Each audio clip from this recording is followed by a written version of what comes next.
Welcome back my channel. ഇന്നത്തെ video soybean തേങ്ങാക്കൊത്ത് വരട്ടാണ്. അതിനാവശ്യത്തിന് വെളിച്ചെണ്ണ ഒഴിക്കുക. വെളിച്ചെണ്ണ ചൂടായി വരുമ്പോഴത്തേക്ക് പെരിഞ്ചീരകം ചേർക്കുക. അതിലോട്ട് തേങ്ങാക്കൊത്തും ചേർത്ത് നല്ല മൂപ്പിക്കുക.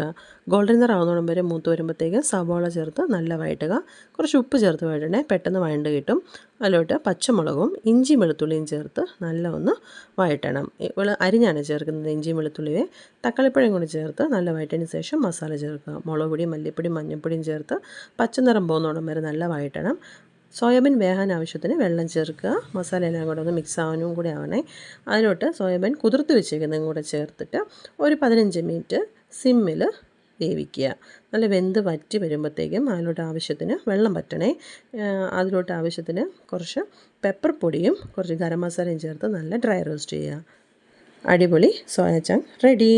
വീഡിയോ ഇഷ്ടപ്പെട്ടെങ്കിൽ ലൈക്ക് ചെയ്യണേ, ഷെയർ ചെയ്യണേ, സബ്സ്ക്രൈബ് ചെയ്യണേ. Bye bye.